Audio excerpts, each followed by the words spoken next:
resguardando-se de sentimentos ruins. Texto áureo.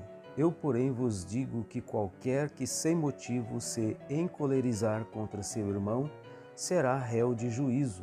Mateus capítulo 5, versículo 22. Verdade prática.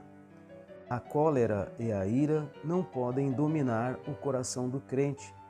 Elas devem ser evitadas e vencidas com o ensino do Evangelho. Leitura bíblica em classe. Mateus capítulo 5, versículos 21 ao 26. Ouvistes que foi dito aos antigos: não matarás, mas qualquer que matar será réu de juízo. Eu, porém, vos digo que qualquer que sem motivo se encolerizar contra seu irmão será réu de juízo, e qualquer que chamar a seu irmão de raca será réu do sinédrio, e qualquer que lhe chamar de louco será réu do fogo do inferno. Portanto, se trouxeres a tua oferta ao altar, e aí te lembrares de que teu irmão tem alguma coisa contra ti, deixa ali diante do altar a tua oferta, e vai reconciliar-te primeiro com teu irmão, e depois vem e apresenta a tua oferta. Concilia-te depressa com o teu adversário, enquanto estás no caminho com ele, para que não aconteça que o adversário te entregue ao juiz, e o juiz te entregue ao oficial, e te encerrem na prisão. Em verdade te digo que de maneira nenhuma sairás dali, enquanto não pagares o último ceitil. Introdução. Nesta lição aprenderemos com o Mestre Divino que o Evangelho não é antinomista, a partir da explicação desse conceito, que a cólera é a antessala do homicídio e que, para devotar a nossa vida a Deus, precisamos nos reconciliar com o próximo. Veremos que o nosso Senhor colocou em alta conta o valor da pessoa humana e, por isso, a seção bíblica de Mateus, capítulo 5, versículos 21 ao 26, será o objeto de nosso estudo. Tópico 1. O Evangelho não é antinomista. Ponto 1. O que é antinomismo? A palavra nos fornece a própria definição, constituída do grego anti, que quer dizer contra, e nomos, lei, diz respeito a tudo contrário à lei, normas e regras. A palavra traz a ideia de que os cristãos não precisam obedecer à lei moral do Antigo Testamento. Defensores antinomistas dizem que a lei não teve origem em Deus Pai e que por isso ela deve ser rejeitada. Aos que dizem que Deus havia determinado por decreto a existência do pecado, de modo que jamais se pode evitá-lo. Por isso, não há razão para a existência da lei. Por fim, outros ainda defendem simplesmente que a lei é oposta ao Evangelho. Entretanto, veremos que esses ensinos violam as Escrituras e que o antinomismo é um desvio da palavra de Deus. Romanos capítulo 6, versículos 15 e 16. Ponto 2. A lei e o Evangelho. Conforme visto em lição anterior, Jesus não desprezou a lei. Em Mateus capítulo 5, versículo 21, vemos claramente isso. A expressão ouvistes o que foi dito aos antigos aponta para uma retrospectiva de um ponto da lei de Moisés. Diferentemente dos escribas e fariseus, nosso Senhor deu ênfase à autoridade da lei e revelou a real intenção de Deus presente nela. Atente para o mandamento: não matarás. Êxodo capítulo 20, versículo 13. Enquanto os escribas e fariseus interpretavam esse mandamento de maneira restrita ao ato literal de matar uma pessoa, nosso Senhor o ampliou e aprofundou demonstrando que o homicídio tem início no coração do ser humano, a partir da ira, do ódio, da cólera. Confira Mateus capítulo 5, versículo 22. Ponto 3. Legalismo versus antinomismo. O legalismo é uma atitude que se concentra na observância e prática rigorosa das leis como elemento determinante para uma comunidade alcançar o favor de Deus. Por outro lado, o antinomismo rejeita todo tipo de normas morais, deixando a pessoa livre para pecar. Assim, o legalismo foi refutado duramente pelo apóstolo Paulo, Filipenses capítulo 3, versículos 3 e 4. E o antinomismo fere de morte a vocação dos cristãos para a santidade. Romanos capítulo 1, versículo 7. 1 Pedro capítulo 1, versículos 15 e 16. Como amamos todo o conselho de Deus revelado nas Sagradas Escrituras, afirmamos que os princípios morais divinos revelados na Bíblia, a palavra de Deus, são atemporais, válidos em qualquer época e cultura. E por isso, o cristão fiel à Bíblia tem cuidado tanto com o legalismo quanto com o antinomismo. Tópico 2. A cólera é o primeiro ato para o homicídio. Ponto 1. Jesus e o sexto mandamento. Jesus não anulou o sexto mandamento do Decálogo. Êxodo capítulo 20, versículo 13, Deuteronômio capítulo 5, versículo 17. Contudo, sua interpretação foi mais elevada e profunda, pois revelou que a ira ou cólera contra um irmão é um tipo de homicídio no coração, como bem afirmou o apóstolo João. Qualquer que aborrece a seu irmão é homicida. E vós sabeis que nenhum homicida tem permanente nele a vida eterna. 1 João capítulo 3, versículo 15. Não por acaso que o verbo irar no grego em Mateus 5 e 22 é orgizo, que significa provocar, incitar a ira, estar zangado, estar enfurecido. A fúria e a ira de Caim o levaram a cometer o primeiro homicídio contra o próprio irmão. Gênesis capítulo 4, versículos 5 e 8. Portanto, o sexto mandamento não envolve apenas uma sanção penal, mas elementos mais profundos como palavras, emoções, insultos e outras ações que se antecipam ao homicídio. Ponto 2. A cólera no contexto bíblico.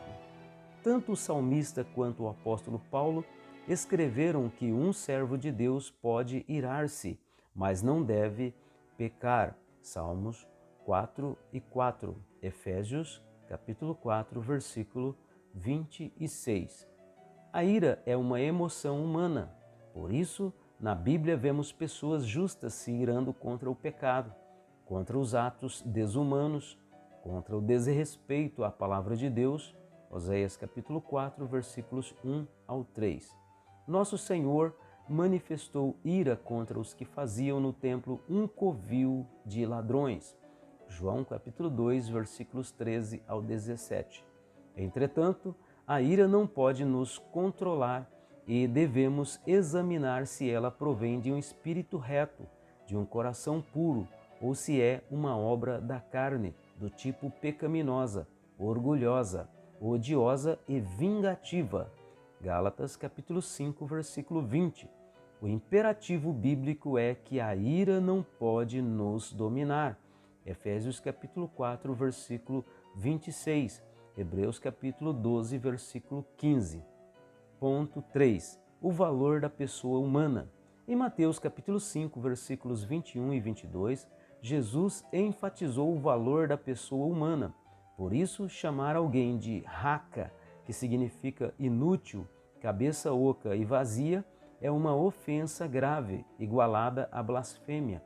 Ou chamar o outro de louco, do grego moros, que significa ímpio, incrédulo, é uma conduta moralmente desprezível. Observe que para quem manifestasse esses tipos de comportamentos, o fim era se tornar réu do sinédrio e receber a condenação para o fogo do inferno, do grego Gehenna, respectivamente. Nesse sentido, nosso Senhor mostra que não só peca quem comete um homicídio, mas igualmente os que nutrem a cólera, o ódio e o rancor no coração. A vida humana tem um valor sagrado. Por isso, o patrão deve tratar bem o seu empregado e este, consequentemente, deve respeitar o patrão.